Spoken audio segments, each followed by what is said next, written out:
ప్రత్యేక సమగ్ర సవరణ కార్యక్రమంలో భాగంగా కరీంనగర్లోని 11వ డివిజన్లో వార్డు సభ నిర్వహించారు. కట్టారాంపూర్లో గల న్యూ శ్రీనగర్ కాలనీ పార్కులో జరిగిన ఈ సభలో ఓటర్ల ముసాయిదా జాబితాలను ప్రజలకు చదివి వినిపించారు. జాబితాలో తొలగించిన ఓటర్లు, ఆచూకీ లేని వారు, వలస వెళ్లిన వారు, డూప్లికేట్ ఓటర్ల వివరాలను అధికారులు వెల్లడించారు. అనంతరం లబ్దిదారులకు కార్పొరేటర్ ఆకుల నర్మదా నర్సయ్య స్మార్ట్ రేషన్ కార్డులను పంపిణీ చేశారు. ఓటర్ల జాబితాలో పేరు వివరాలను ప్రతి ఒక్కరూ సరిచూసుకోవాలని కార్పొరేటర్ ఆకుల నర్మదా నర్సయ్య అన్నారు. అభ్యంతరాలు, సవరణలు ఉంటే సంబంధిత నోటీసులతో పాటు అవసరమైన ధ్రువపత్రాలను నిర్ణీత గడువులోగా కళాభారతి వద్ద సమర్పించాలని కోరారు.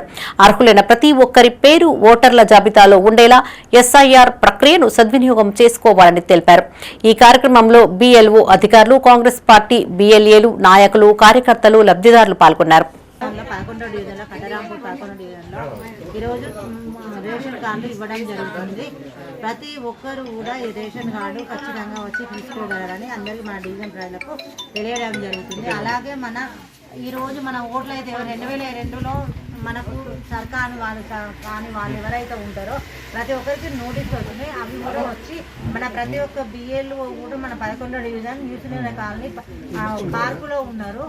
ప్రతి ఒక్కరు కూడా వచ్చి వాళ్ళు కూడా ఇవన్నీ సరి చేసుకోగలరని మా అందరికీ విజ్ఞప్తి చేయగలుగుతాం. అలాగే తెలంగాణ రాష్ట్రం చేపడుతున్నటువంటి మహోన్నత కార్యక్రమం రాష్ట్ర ముఖ్యమంత్రి మరియు జిల్లా మంత్రివర్యులు మరియు మా 11వ డివిజన్ మా అక్క నర్మదక్క గారి ఆధ్వర్యంలో మరియు ఈ కార్యక్రమానికి ముఖ్య అతిథిగా ఇచ్చేసినటువంటి కరీంనగర్ మార్కెట్ కమిటీ చైర్మన్ ఆకుల నరసన్న గారి ఆధ్వర్యంలో ముందంజలో నడుస్తుందని తెలియజేయడానికి మేము సంతోషిస్తున్నాం.